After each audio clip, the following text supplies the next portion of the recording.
Assalamualaikum warahmatullahi wabarakatuh.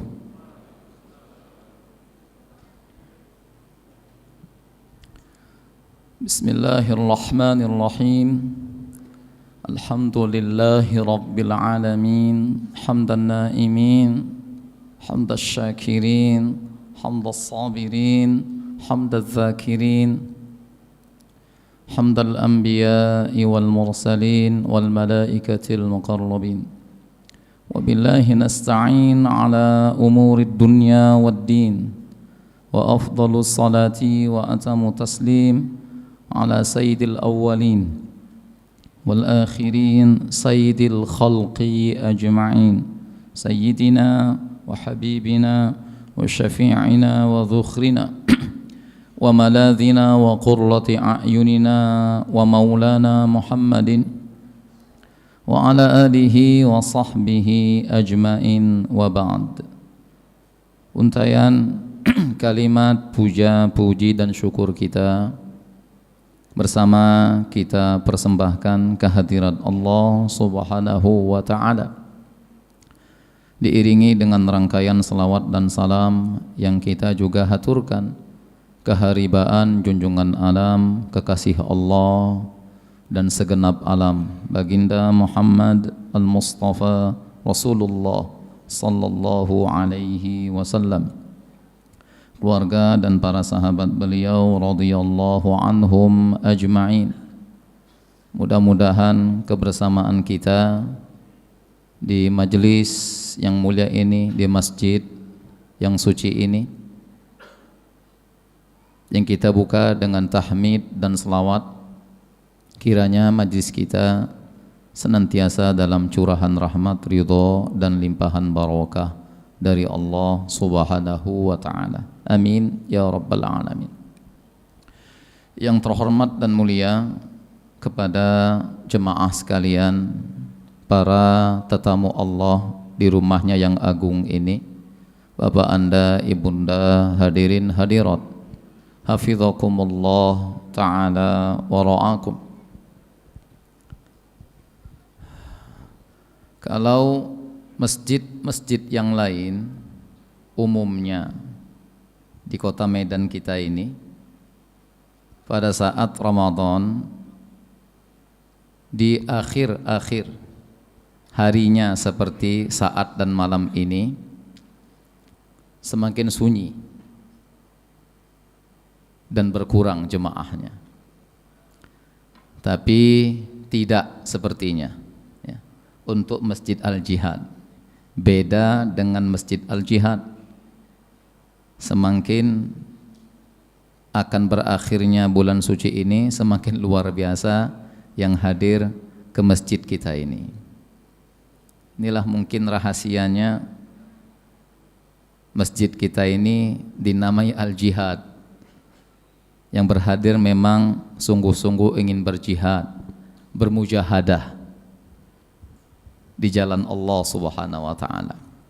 Mudah-mudahan semua kita senantiasa dalam hidayah, petunjuk dan bimbingan daripada Allah Subhanahu wa ta'ala, sebagaimana firman-Nya dan janjinya, walladzina jahadu fina lanahdiyannahum subulana.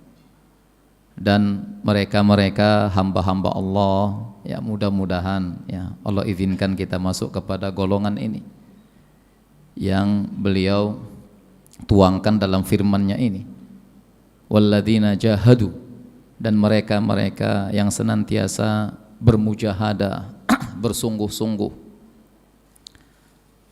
mengerahkan semua daya, upaya, potensi, kesungguhan pada diri mereka.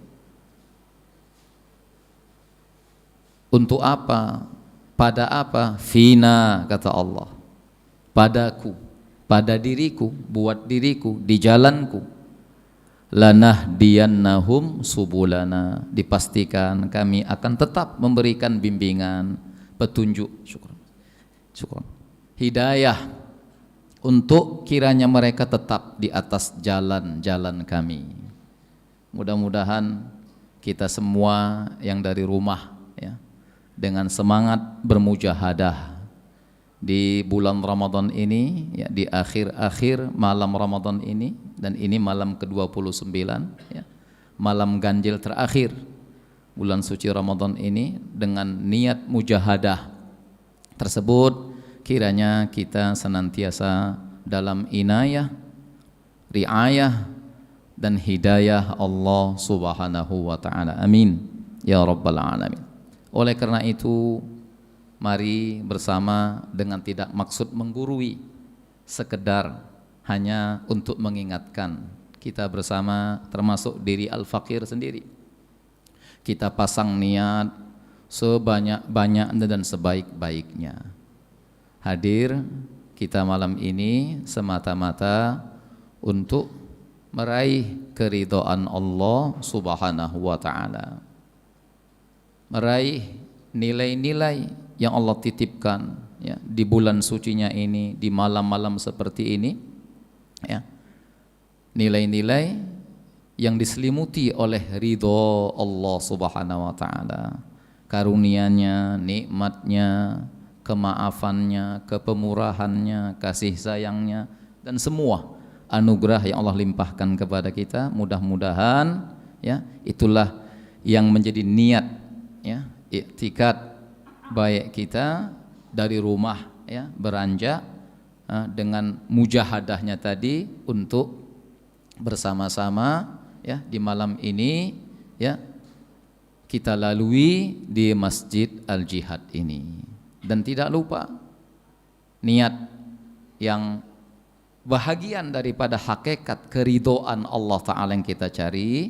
Niatkan bahwa kita ingin menghidupkan sunnah baginda Rasulullah Sallallahu Alaihi Wasallam, yang Rasul pernah mengingatkan kita bahwa sunnah beliau ini dikhawatirkan di akhir zaman, dan mungkin itu zaman dan masanya kita, ya, bahwa beliau khawatir sunnahnya ini akan padam, redup, bahkan mati. Sehingga beliau pesan di masa hidupnya kepada kita, kepada sahabat saat itu. Dan tentu pesan ini lebih mengena kepada kita, umatnya di akhir zaman dan mungkin zaman kita. Man ahya sunnati faqad ahabbani wa man ahabbani kana ma'i fil jannah.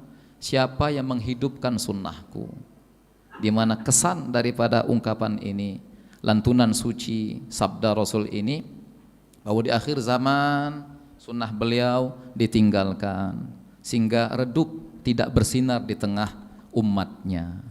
Kita niatkan bahwa kita datang di sini untuk menghidupkan sunnah, ya, menjunjung sunnah baginda Rasulullah Sallallahu Alaihi Wasallam. Karena memang yang kita gelar saat ini adalah mencontoh beliau, meneladani beliau. Beliaulah yang pertama sekali mempraktekkan untuk berdiam diri, tinggal di rumah Allah di malam-malam Ramadan seperti ini. Kalau bukan beliau yang mencontohkannya kepada kita, ya, kalau bukan beliau yang mempraktekkannya saat itu sehingga direkam para sahabat beliau dan sampailah rekaman itu kepada kita, mana pula kita kumpul malam ini di sini, kan begitu. Jadi kita niatkan bahwa kebersamaan kita di sini untuk menghidupkan sunnah baginda Rasulullah Sallallahu Alaihi Wasallam, ya, yaitu kebiasaan yang indah dan baik pada diri beliau, pengajaran-pengajaran beliau. Itulah sunnah, hakikat sunnah baginda Rasulullah Sallallahu Alaihi Wasallam, ya, yang beliau terapkan, ya, dalam kesehariannya, sikap beliau, perbuatan beliau, ya, ayunan, ya, langkah kaki, lengan dan sebagainya, ya, pokoknya kehidupan beliau lah, ya, yang menjadi kebiasaan indah dari diri beliau, dan sekaligus pengajaran beliau buat kita umatnya. Inilah sunnah baginda Rasulullah, ya, yang kita teladani, yang kita alhamdulillah mudah-mudahan, ya, niatnya menghidupkan itu semua malam ini, ya, menghidupkan sunnah baginda Rasulullah Sallallahu Alaihi Wasallam, dengan harapan kiranya Allah, ya, sudi memperkenankan apa yang Rasul janjikan dan jaminkan dalam hadis yang tadi kita sampaikan. Man ahya sunnati faqad ahabbani wa man ahabbani kana ma'i fil jannah. Siapa yang menghidupkan sunnahku, sungguh itu cerminan dari orang yang mencintaiku. Siapa yang menghidupkan sunnahku, sungguh yang bersangkutan mencintaiku. Jadi yang menghidupkan sunnah Rasulullah, menjaga sunnah beliau, berusaha menerapkan dalam kehidupannya bahwa pada diri orang ini ada bias cinta baginda Rasulullah SAW. Rasul yang menjamin seperti faqad ahabbani, sungguh orang tersebut ada benih cinta buat diriku, dia mencintaiku. Wa man ahabbani kana ma'i fil jannah, dan siapa yang cinta kepadaku pasti kelak bersamaku di surga. Ya, jadi cinta kepada baginda Nabi ini penting sekali, ya. Tiket kita untuk bisa sampai menggapai surganya Allah Subhanahu wa taala. Bahkan bukan sekedar bisa sampai ke surga Allah, bahkan dapat bonus jaminan dari baginda Nabi dalam hadis tadi, bersama beliau bahkan di surganya. Kana ma'i fil jannah, dapat ma'iyah, dapat kebersamaan dengan baginda Rasulullah sallallahu alaihi wasallam. Ini niat kita, ya, menyertai niat, ya, yang pertama dan utama keridhaan Allah Subhanahu wa taala, menghidupkan sunnah kebiasaan dan pengajaran yang indah dan baik yang beliau cerminkan kepada kita dari diri beliau, ya, menghidupkan itu semua. Dan menghidupkan, ya, ajaran baginda Nabi sallallahu alaihi wasallam itu, ya, dengan cara yang terbaik. Menghidupkan ajaran, sunnah dan pengajaran baginda Rasulullah itu dengan baik dan benar. Bagaimana menghidupkannya? Tentu berpedoman kepada Quran dan hadis. Tapi berpedoman kepada Quran dan hadis dengan mendapatkan, ya, pemahaman, kandungan pemahaman yang kita peroleh dari para alim ulama, ya, yaitu orang-orang yang kompeten, ya, dengan kematangan, kemapanan ilmu pengetahuannya untuk bisa menggali Al-Quran, sehingga memberikan pemahaman itu kepada generasi berikutnya dan sampai kepada kita. Inilah maksud, ya, kembali kepada Quran hadis untuk menghidupkan, menjaga, melestarikan, ya, ajaran baginda Rasulullah dan sunnahnya dengan cara yang terbaik. Kembali kepada Quran hadis dengan berpedoman terhadap pemahaman, keterangan, penjelasan, penguraian, ya, dari para alim ulama, ahli dan pakarnya, sebagaimana firman Allah kepada kita untuk ini, fas'alu ahla dzikri in kuntum la ta'lamun. Tanya yang ahlinya, yang pakarnya, yang pahamnya, yang mengertinya, ya, untuk sesuatu apa saja yang kau tidak tahu, termasuklah yang paling utama urusan agama. Adapun, ya, iktikad baik mungkin seseorang, tapi cara dan jalannya salah. Dengan maksud menjaga, melestarikan kemurnian ajaran baginda Rasul, lalu mereka serukan kembali kepada Quran dan hadis, tapi dengan maksud masing-masing mencoba memahami sendiri, mencoba untuk menyingkap kandungan makna Quran hadis sendiri. Oh, kalau begitu pula itu ajaran seruan kepada kesesatan dan penyimpangan. Bukan seperti itu.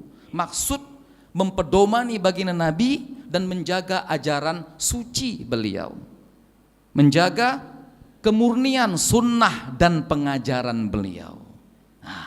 Cara yang paling pas dan tepat dari generasi ke generasi. Begitulah orang-orang sebelum kita, ya. Bagaimana menjaga, melestarikan dan menerapkan kemurnian sunnah dan ajaran baginda Nabi adalah dengan berpedoman kembali kepada Quran hadis, dengan mengambil pemahaman, penjelasan, keterangan, penguraian yang detail dari para alim ulama, dari pakar dan ahlinya. Dan inilah juga yang dimaksud dalam penjelasan yang lebih luas dalam lagi, bermadhab, mengikuti ulama untuk mendapatkan pemahaman yang baik dan benar serta murni yang dimaksud dengan ajaran Quran dan hadis. Bukan kita masing-masing sendiri kembali kepada Quran hadis, masing-masing sendiri yang mencoba memahaminya, menyimpulkannya. Kalau begitu pula itu panggilan kepada kesesatan, panggilan kepada penyimpangan dari memahami Quran dan hadis yang sebenarnya. Jadi kita jangan terjebak kepada seruan panggilan yang seperti itu. Tetap kita berpedoman kepada alim ulama, karena mereka pewaris Nabi, ya, yang pemahaman tentang Quran hadis mereka diakui oleh Nabi. Nabi bersabda kepada dalam hadis yang kita semua hafal karena sering disampaikan, al ulama warathatul anbiya.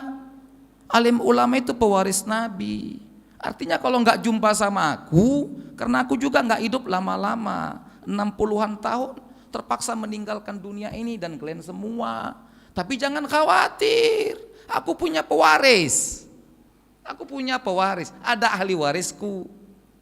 Ada ahli warisku yang akan menjaga dengan baik ajaranku, menjaga kemurniannya, menjaga keutuhannya, menjaga keseimbangan pemahamannya. Siapa mereka? Dapat cap dari Nabi, dapat legalitas dari Nabi. Siapa? Al ulama, para alim ulama. Jadi dari mereka kita kembali kepada Quran hadis agar mendapatkan pemahaman yang baik, panduan yang benar. Bukan kita sendiri masing-masing kembali kepada Quran hadis dan memahami sendiri. Mau pakai apa memahaminya? Pakai dengkul. Kita nggak paham bahasa Quran, kita nggak ngerti bahasa hadis, hurufnya belok-belok, bahkan tak berbaris lagi. Yang berbaris saja pun tak sanggup kita membacanya dengan baik, konon tak berbaris lagi. Mau pakai apa bacanya? Mau pakai itu membacanya, memahaminya pakai apa lagi gitu. Untuk membacanya pun kita nggak paham, konon lagi mau memahaminya gitu. Untuk membacanya kita nggak bisa, konon lagi mau memahaminya, mau pakai apa lagi memahaminya. Jadi jangan kita terprovokasi, ya, dengan seruan-seruan kembali kepada Quran hadis dengan maksud yang salah dan menyimpang, ya. Tapi kembalilah kepada Quran dan hadis. Memang itulah pedoman hidup kita. Mau pakai apa lagi? Masa pakai Injil sama Taurat? Hadislah dan Quran pedoman hidup kita. Tetapi pemahaman yang kita ambil dari Quran hadis itulah dipedomani pemahamannya. Mau diapain Quran hadis kalau nggak dipahami sehingga jadi pedoman? Bisa apa Quran hadis bersama kita kalau nggak dipahami? Kan pemahaman yang diambil, dan kita nggak bisa memahami sendiri. Pemahamannya dari ahli dan pakarnya. Siapa mereka? Yang dapat legalitas dari Nabi, yang Nabi sebut sebagai pewarisku. Al ulama warathatul anbiya, alim ulama pewaris para nabi dan rasul. Semua rasul dan nabi punya ahli warisnya. Jadi siapa yang mencoba memahami Quran hadis sendiri padahal dia bukan orang alim, bahkan gak ngerti apa-apa tentang Quran hadis, ini artinya apa ini? Ini pencuri warisan Nabi ini. Jadi hati-hati sama pencuri warisan Nabi sekarang ini. Muncul di tengah-tengah kita, ngajak-ngajak orang kembali kepada Quran hadis, kembali. Paham tidak, ngerti tidak, bahasa Arab nggak tahu sama sekali, mau kembali kemana? Ini pencuri-pencuri warisan Nabi ini. Nah, kita ambil dari pewaris aslinya yang dapat legalitas valid dari Nabi. Siapa itu? Alim ulama. Sejak generasi sahabat, tabi'in, tabi'in. Dan mazhab yang 4 itu masuk dalam kurun waktu itu. Mereka lah salafus soleh kita. Seperti itu. Kalau ingin menjaga, memelihara, dan menerapkan pada diri kita kemurnian ajaran dan sunnah Nabi. Begitu caranya. Kembali kepada Quran hadis dengan mengambil pedoman dan pemahaman dari alim ulama sesuai perintah Allah Subhanahu wa taala, fas'alu ahla dzikri in kuntum la ta'lamun. Tanya orang yang tahu, tanya orang yang ngerti, tanya orang yang paham. Kalau engkau tak paham dan tak mengerti, dan semua kita tak paham dan tak ngerti apa itu Quran dan hadis, kandungan dan maksudnya, mana paham? Saya pun tak paham. Berarti salah juga aja nih, nyuruh saya duduk di sini nih, orang saya tak paham juga sebetulnya. Yang dapat saya pahami ini semuanya dari alim ulama juga, dari mereka juga. Nah, begitulah kita ya. Semuanya saat ini kita awam dengan keislaman kita ya. Karena sekedar bahasa Quran hadis saja yang menjadi dasar bagi seseorang untuk bisa memahaminya, itu semua kita yang hadir sepertinya, termasuk saya yang bercakap pun tak bisa paham dengan baik ya, nggak bisa paham kita. Oke. Jadi demikian ya, itu penting untuk jadi catatan bersama ya. Itulah hakikat menjaga, memelihara dan menerapkan dalam kehidupan kita ya, berkenaan dengan ajaran murni suci sunnah dan pengajaran baginda Rasulullah sallallahu alaihi wasallam. Insyaallah apa yang kita hajatkan, inginkan, niatkan dari rumah ketika saat kemari ya, dengan tadi mencontoh baginda Nabi ya, meraih nilai-nilai besar yang Allah titipkan di malam-malam ini, insyaallah kita dapatkan ya, termasuklah yang memang kita sengaja nantikan kehadiran ya, kedatangan, keberlangsungannya. Apa itu? Keberkahan malam Lailatul Qadar, insyaallah kita dapatkan. Pokoknya kita hidupkan saja malam-malam Ramadan ya. Bahkan dengan cara yang cukup sederhana kata alim ulama kita, dengan kita menjaga sholat isya dan subuh berjemaah, insyaallah cara sederhana itu pun ya, insyaallah kita meraih dan mendapatkan bahagian daripada kemuliaan malam Qadar. Dengan itu saja. Oh, kok begitu gampang, begitu mudah? Ya memang mudah. Allah akan memudahkan semua untuk kita. Dia Maha Pemurah, ya kan? Allah Maha Pemurah kepada kita hamba-hambanya. Karim itu nama Allah yang kita elu-elukan, ya kan? Lantunkan di hari-hari malam-malam seperti ini. Allahumma innaka afuwun karim tuhibbul fa'fu anna atau fa'fu anni ya karim, ya kan? Allah maghfir lana bikaramika ajmain. Nah, itu kata Bilal tiap malam itu. Jadi ini bilang-bilang itu bukan kaleng-kaleng itu, ada juga sumbernya itu. Membaca zikir, selawatan, doa, munajat yang menjedai dan menyelai rakaat-rakaat tarawih kita, itu ada dasarnya, bukan dibuat-buat begitu saja ya. Pengambilannya dari hadis juga, dari sunnah juga. Oke. Insyaallah kita semua, siapa saja yang menjalankan sholat isya dan subuhnya berjemaah dipastikan mendapatkan bahagian daripada kemuliaan dan keberkahan malam Qadar. Kenapa? Baginda bersabda, man shallal isya fi jama'atin faka'annama qama nisfal lail wa man shalla subha fi jama'atin faka'annama qama kullal lail. Nabi begitu bersabda kepada kita tentang kepemurahan Allah Ta'ala. Siapa yang sholat isya berjemaah, kata Nabi, sungguh orang itu di sisi Allah nilainya seperti menghidupkan separuh malam. Sholat isya berjamaah, tapi Allah menilainya seperti dia beribadah nggak putus-putus dari maghrib sampai tengah malam, atau dari tengah malam sampai subuh, separuh malam. Begitu kata Nabi. Nilai orang yang mengamalkan sholat isya berjamaah.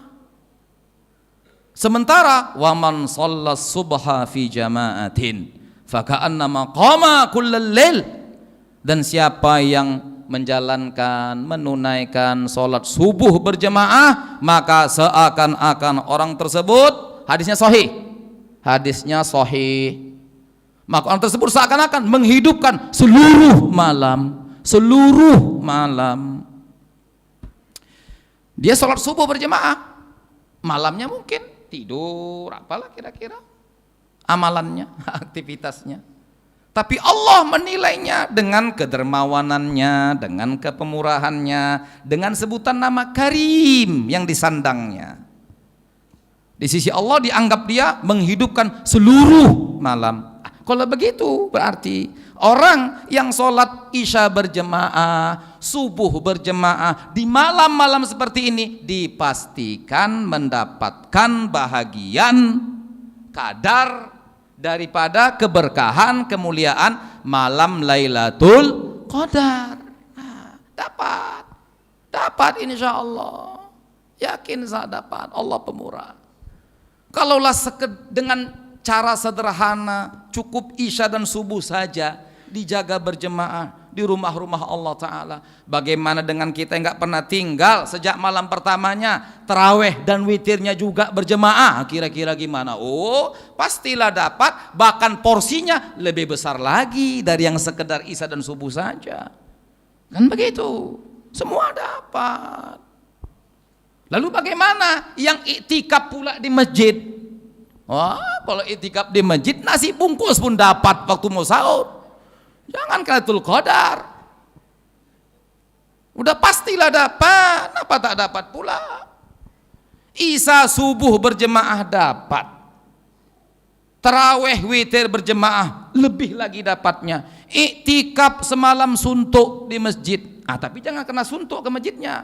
Marah bini di rumah merepet nggak ada THR, suntuk pergi ke masjid. Jangan pula kena suntuk. Memang semalam suntuk beribadah. Oke, semalam suntuk beribadah. Oh, dipastikanlah dia yang dapat bagian porsi terbesar tentang Lailatul Qadar. Semua dapat, mana enggak dapat? Semua dapat. Insya Allah semua kita dapat. Cuma dapatnya ya sesuailah kerja masing-masing. Kalau kerja kopral jangan ngarap gaji jenderal, ya kan? Kalau cuma isya berjemaah saja, tarawih pun nggak ikut dia, mau dapat yang besar, oh enggak lah, mungkin bedalah, ya kan?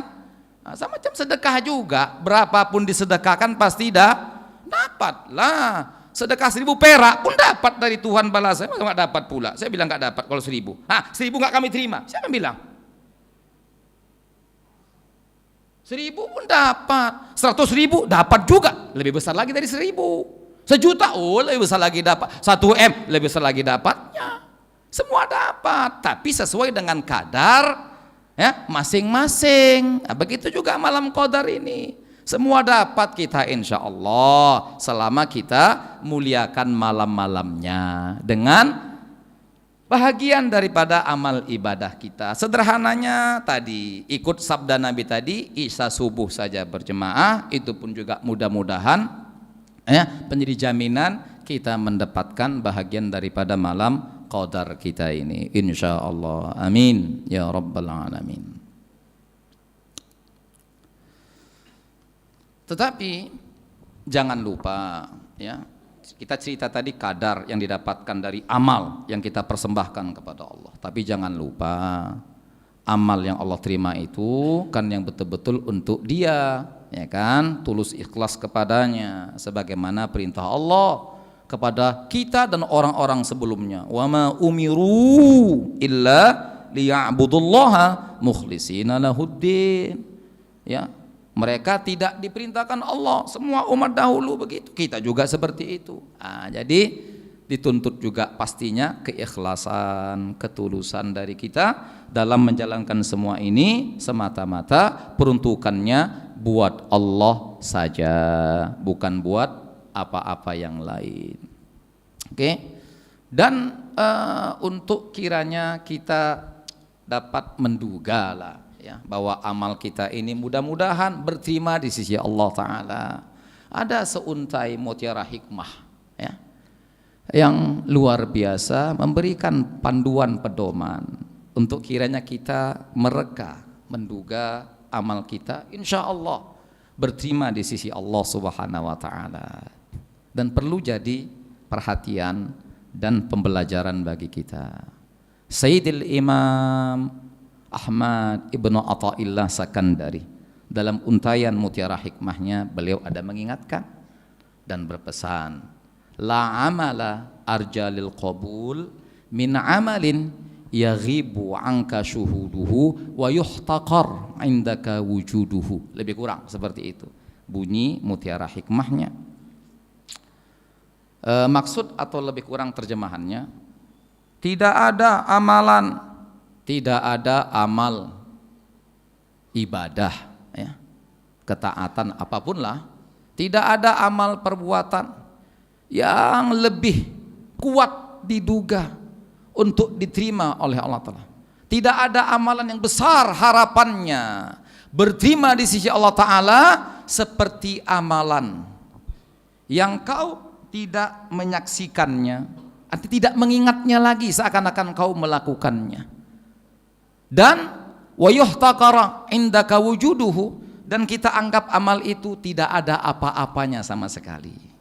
Itulah amalan yang besar harapan berterima di sisi Allah Ta'ala. Jadi kalau kita ingin kiranya ya mendapat seperti kepastian dan keyakinan amal kita diterima, apa yang kita amalkan ya tak usah hiraukan. Artinya jangan diingat-ingat kembali seakan-akan kebaikannya, luar biasanya, nilainya, indahnya, megahnya. Bahkan anggap amal itu la yuhtaqar indaka wujuduhu. Anggap tak ada apa-apa, enggak ada apa-apanya ini.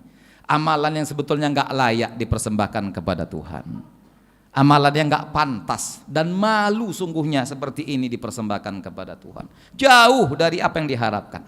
Upayakan seperti itu yang kita rasakan dan yakini dari semua amal kita. Jadi jangan merasa hebat dengan amalan, itu maksudnya. Jangan merasa hebat dengan amalan, jangan merasa lebih dari yang lain. Enggak, justru sebaliknya, semakin kita merasa enggak ada apa-apanya, rendahnya, tak berkualitasnya amalan itu, ketika dipersembahkan kepada Allah, itulah yang besar harapan diterima di sisi Allah Subhanahu wa Ta'ala.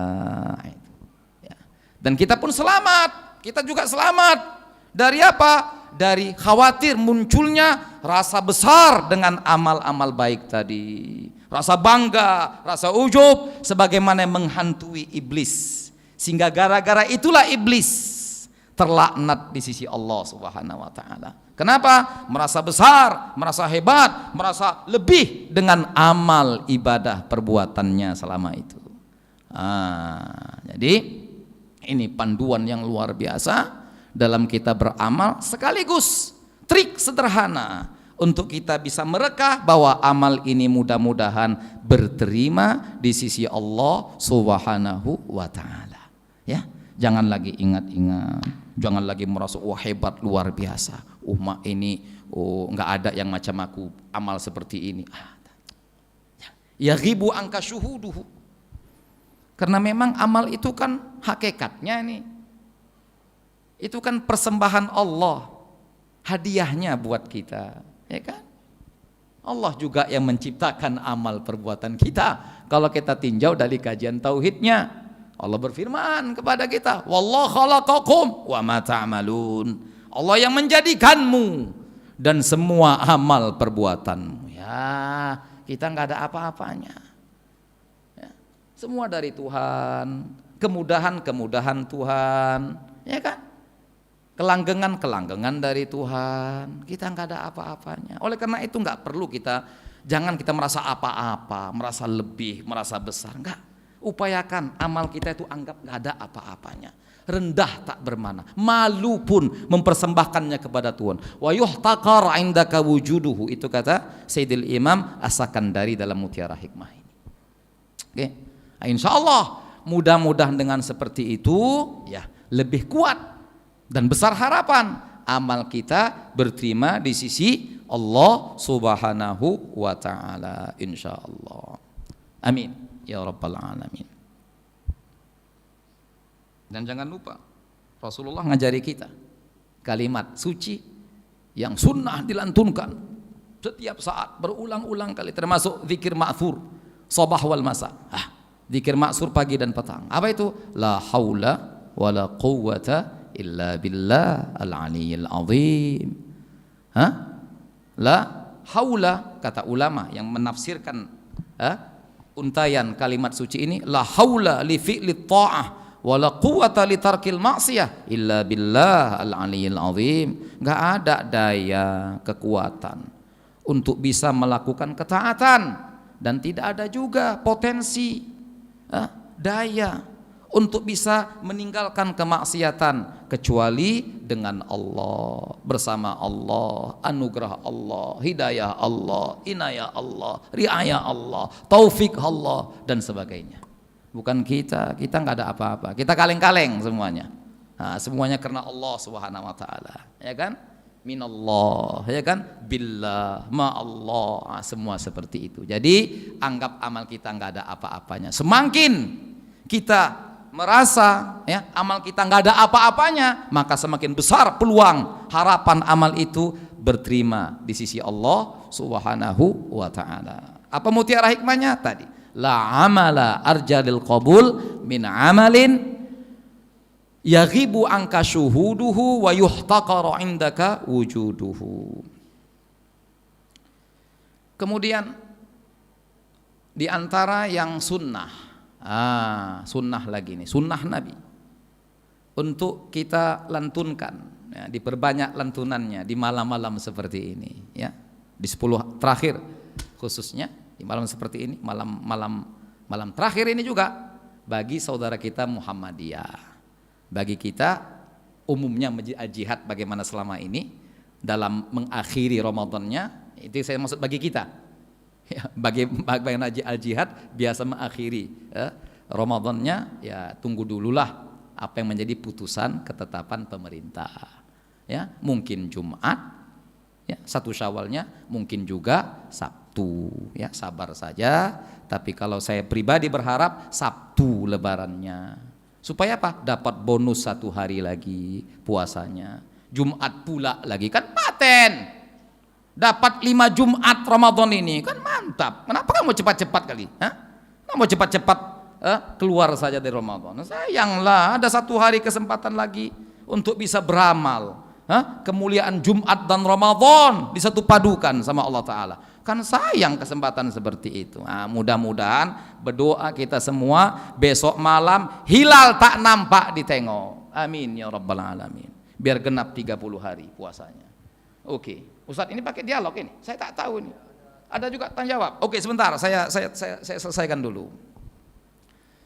Jadi di antara yang sunnah untuk kita ucapkan sebagaimana dari Nabi, juga panduannya dan arahannya ketika Sayyidatuna ibunda kita Sayyidatuna Aisyah radhiyallahu anha bertanya sama Nabi, ya Rasulullah, apa gerangan yang baik dan harus kulantunkan, kuamalkan, kuucapkan, kulantunkan di malam-malam kuduga berlaku malam qadar ini, apa kiranya? Rasul bersabda, quli, sabda Rasulullah, ucapkan saja begini wahai Aisyah, Allahumma innaka afuwun karim tuhibbul af fa'fu anni. Hadis sahih riwayat Imam Tirmidzi. Itu yang sunnah untuk dilantunkan berulang-ulang kali, dan itu juga yang dibaca sama Bilal taraweh, karena itu yang dibaca. Kok bid'ah pula jadinya? Aneh-aneh saja kadang orang-orang ini. Bid'ah. Cepat kali bilang bid'ah. Sabarlah. Pahami dulu dengan baik. teliti dulu dengan bijak, baru simpulkan dan putuskan. Belum apa-apa, bid'ah. Alah, bid'ah. Ini pun bid'ah ini. Kapan Nabi ceramah sebelum ketika menghidupkan malam-malamnya? Saya mau tanya, kapan Nabi buat tausiah? Tausiah jam 11 sampai jam 12. Kapan Nabi buat ini? Ketika menghidupkan malam-malamnya di 10 terakhir Ramadan. Kapan? Pernahkah Nabi buat bersama-sama, ngajak gitu khusus bersama-sama, atau sekedar orang mengikuti beliau tanpa arahan dari beliau? Gimana sebetulnya? Mana sebenarnya sunnah Nabi, ajaran Nabi, hadis Nabi, riwayat dari Nabi? Yang mana sebetulnya? Jadi bid'ah juga ini. Bid'ah cabut aja lah kita. Mana cabut kita? Bid'ahnya pula ngapain dibuat? Makanya belajar dari ulama. Jangan dari YouTube, belajar untuk merumuskan bid'ah itu apa. Bid'ah itu bukan yang nggak dibuat Nabi. Inilah salahnya ini. Nggak mau ngaji sama ulama, ngaji di YouTube. Mana pula dapat ilmunya? Nggak ada sanadnya ke Nabi. Sanad YouTube lah. Siapa yang punya YouTube? Yang punya YouTube siapa? Yang punya YouTube siapa? Maksudnya yang pendiri YouTube siapa? Karena ada kan macam WA, siapa yang buatnya, YouTube siapa yang buatnya? Siapa orangnya? Itulah sanadnya, dialah sanadnya. Alah, sama ulama lah belajar. Bid'ah itu bukan yang nggak dibuat Nabi. Bid'ah itu amalan yang tidak ada landasan dari sumber hukum Islam, Quran, hadis, ijma dan qiyas, baru bid'ah. Kalau ada sandarannya, walaupun Nabi nggak buat, bukan bid'ah.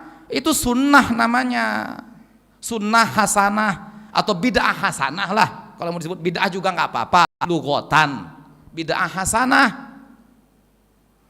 Masuk dalam koridor sabda Nabi, man sanna fil Islam sunnatan hasanatan, masuk ke situ koridornya. Oke? Jadi bukan bid'ah, ya. Karena Nabi pun nggak buat juga sahur berjemaah. Nanti nasi bungkus Garuda, apa di mana nasi bungkus Garuda atau apa? Bid'ah itu Garuda. Garuda kan? Oke. Nah, jadi ini bukan bid'ah, oke? Ini sunnah Nabi ini. Cara tuh bisa beda-beda, nggak apa-apa lah. Wasilah kan beda-beda, ya kan? Caranya bisa beda-beda, tapi tetap dengan landasan yang sama, Quran, hadis, ijma dan qiyas. Jadi semua amalan, walaupun Nabi nggak buat, itu pedomannya, itu sandarannya, itu acuannya, maka dia tetap sunnah, bukan bid'ah. Kalau bid'ah yang Nabi nggak buat, bid'ah. Kalau begitu kata ulama, puasa Senin Kamis pun bid'ah. Mohon maaf, puasa Nabi Daud bid'ah. Kenapa? Karena Nabi nggak ngamalkannya. Nabi sekedar berpesan, menganjurkan, menyampaikan bahwa itu baik sekali, tapi Nabi nggak mengamalkannya. Berarti bid'ah puasa Nabi Daud. Kenapa? Nabi nggak ngamalkannya. Kalau begitu berarti rumusan bid'ah Nabi nggak buat, itu salah dan keliru. Ya, bid'ah bukan seperti itu kata Imam Syafi'i. Semua imam seperti itu, ya kan? Oke. Allahumma innaka afuwun karim. Itu pesan Nabi. Itu anjuran Nabi untuk banyak dilantunkan di malam-malam seperti ini. Karena itu Bilal melantunkannya bersama-sama agar kita mengaminkan di belakang. Allahumma innaka, ya Allah, sesungguhnya Engkau afuwun, Maha Pemaaf, karim, Maha Penderma, Maha Pemurah. Ini yang kita lantunkan. Dua nama Allah diperbanyak, dilantunkan di saat-saat seperti ini. Karena memang kita butuh dengan kemaafan Allah dan kepemurahan, kedermawanannya. Ya Allah, sesungguhnya Engkau Maha Pemaaf dan Maha Pemurah. Tuhibbul af, Engkau cinta, senang dengan kemaafan. Fa'fu anni, oleh karena itu maafkanlah aku ya Allah. Karena dosaku, kesalahanku, penyimpanganku, dajjalnya diriku, nggak ada artinya samamu, nggak mengurangi sedikit pun kebesaran kerajaanmu. Maafkan aku ya Allah dengan kepemurahanmu. Fa'fu anni ya karim. Kita tambah ya karim, ya. Hadisnya nggak pakai ya karim, tapi nggak apa-apa juga. Bukan bid'ah lagi, ini bid'ah lagi. Nggak bid'ah. Ya, nama Allah disebut, disanjung baik adanya. Oke. Ini yang dianjurkan untuk banyak-banyak kita lantunkan di saat seperti ini. Kemaafan Allah dan kedermawanannya. Allah tuh maha pemaaf. Pemaaf sekali ya. Ya kan? Apa ada lebih pemaaf dari Allah Ta'ala? Dia maha dengan sifatnya. Bandingkan saja, kata ulama, dengan pribadi yang penuh kemaafan dari ujung rambut sampai ujung kakinya. Siapa itu? Baginda Rasulullah Sallallahu Alaihi Wasallam. Lihat bagaimana yang beliau alami ketika saat hijrah ke Taif. Belum pernah beliau alami seperti itu. Penghinaan, cercaan, makian, celaan, semua lengkap di Taif beliau alami. Lemparan semua menyayat hati beliau dan menyayat jasad beliau. Itu yang beliau alami di Taif. Tapi lihat hati yang penuh dengan kemaafan, ditawari oleh malaikat Jabal dan malaikat Jibril sekalian. Cemana kita mainkan orang nih, bahasa Medan lah. Cemana kita mainkan orang nih? Janganlah. Fa innahum la ya'lamun. Janganlah. Mereka seperti itu kan mereka nggak tahu, mereka nggak paham, mereka nggak ngerti apa sebenarnya ajaran ini, apa sebenarnya Islam. Lihat pribadi yang indah dengan kemaafannya seperti ini. Taif ini bukti kemaafan. Ada hati dengan rasa maaf seperti ini di dunia ini, hati baginda Rasulullah. Taif, baca Taif, bagaimana sejarahnya? Buka lembaran sejarah. Kemudian macam-macam lah tuduhannya, gila kata orang, gila, bayangkan. Padahal dia utusan Tuhan, kekasih Tuhan, pulang dari Isra Mi'raj. Gila kata orang, mana mungkin? Diam saja, tak menjawab. Diusir bahkan dari Madinah, terpaksa terseok-seok dengan para sahabatnya meninggalkan kampung halaman, kota kelahiran menuju Madinah. Nggak tahu mau buat apa di Madinah, sahabat gitu, nggak tahu. Hijrah kata Nabi, aku hijrah. Mau ngapain nggak tahu. Terlunta-lunta, terkatung, memang begitu yang alami. Nggak masalah. Kenapa? Panggilan Allah dan Rasulnya. Hijrah. Nggak peduli. Gara-gara siapa? Gara-gara kafir Quraisy semuanya. Tapi lihat ketika tahun ke-7 Hijriah, 7 tahun saja masanya. Masih ingat, masih segar dalam ingatan. 7 tahun nggak lama-lama kali. Iya kan? Kembali ke kota suci Mekah membawa kemenangan. Disebut dengan Fathu Makkah, penaklukan kota suci Mekah. Jumpa dengan yang ngusir-ngusir, yang mencela, mencaci, mencerca, menghina, mengatakan gila.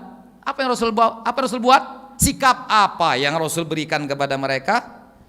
Satu sikap yang sama, hati dengan penuh kemaafan. Idhabu fa antum tulaqa, kata Nabi. Adalah hari al-yaum yaumul marhamah la yaumul malhamah. Hari ini hari kasih sayang, bukan hari pembantaian. Kalaulah Nabi seperti itu dengan kemaafannya, kira-kira Tuhan macam mana? Kira-kira Tuhan bagaimana dengan kemaafannya? Gimana kira-kira?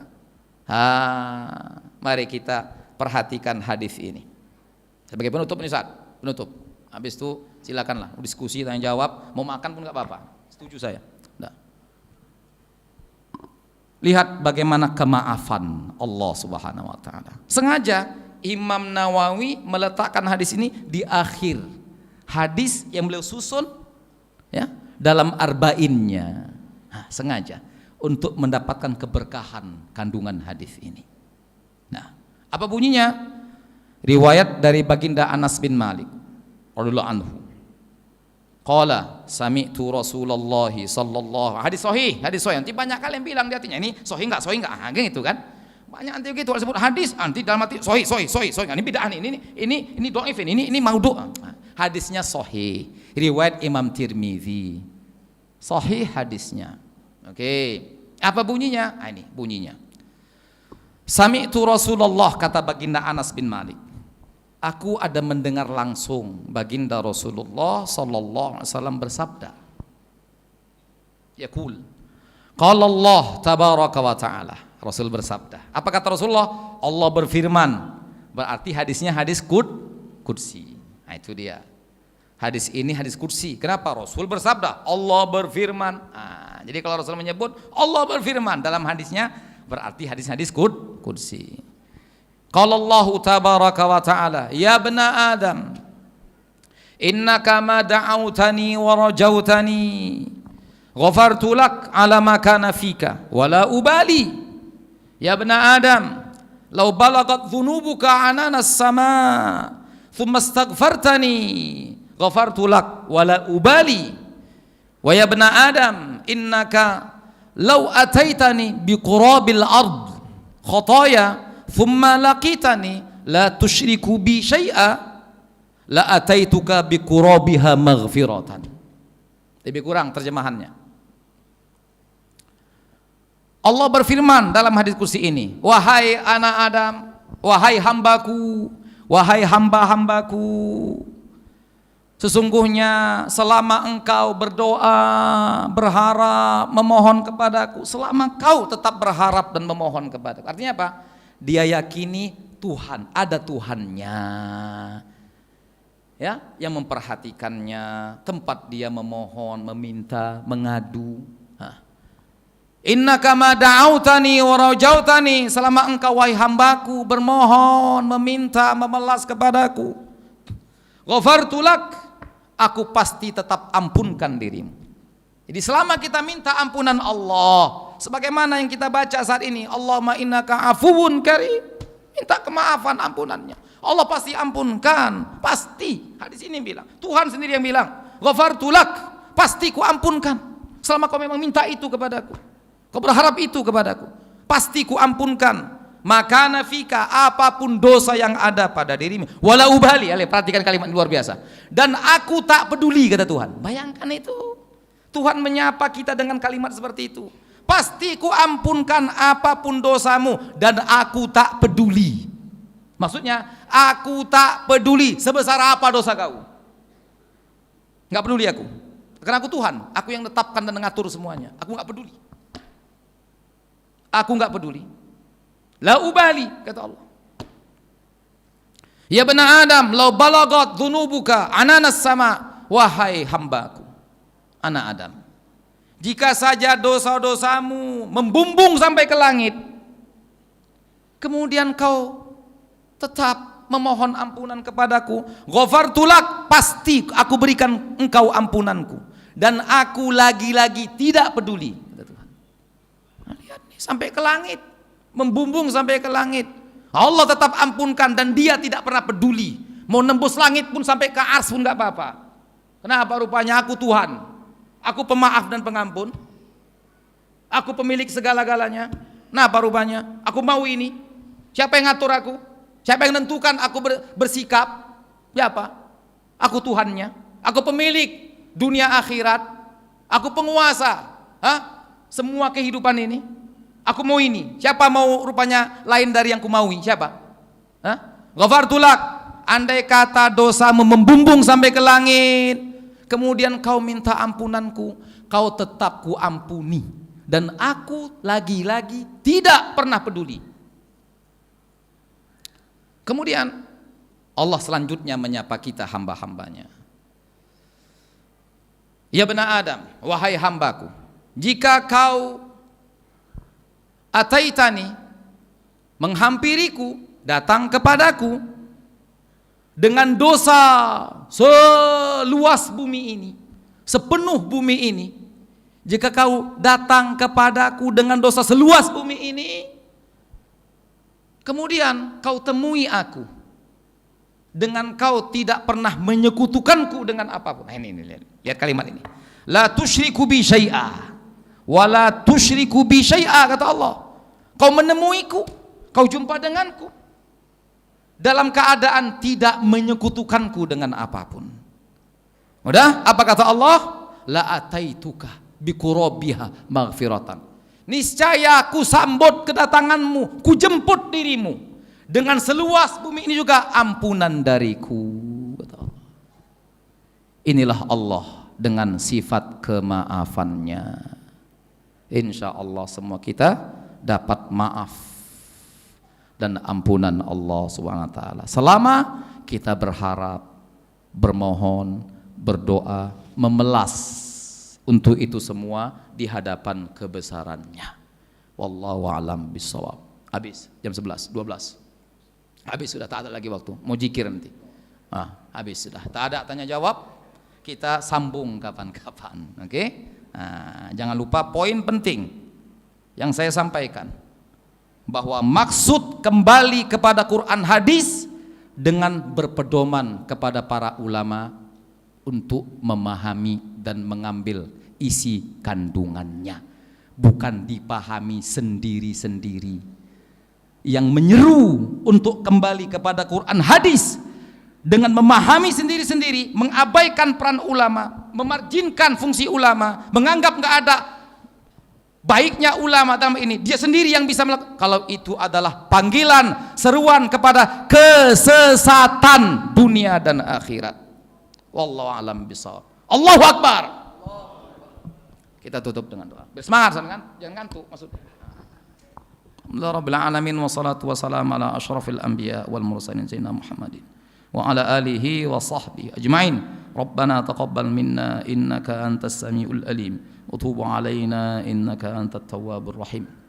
Allahumma arinal haqqa haqqan warzuqna ittiba'ah wa arinal batila batila warzuqna ijtinabah. Allahumma ja'al jam'ana hadha jam'an marhuma wa tafarruqana min ba'dihi tafarruqan ma'suma wahdina bijudik wa karamik wa rahmatik wa ra'fatik siratan mustaqima. Rabbana taqabbal minna innaka antas samiul alim wa tub alaina innaka antat tawwabur rahim. Rabbana atina fid dunya hasanah wa fil akhirati hasanah wa qina adzaban nar. Wa sallallahu ala sayyidina maulana Muhammadin nabiyil ummi wa ala alihi wa sahbihi wa baraka wa sallam. Bifadli subhana rabbika rabbil izzati amma yasifun wa salamun alal mursalin walhamdulillahi rabbil alamin. Taqabbalallahu minkum. Inna wa minkum taqabbal ya karim.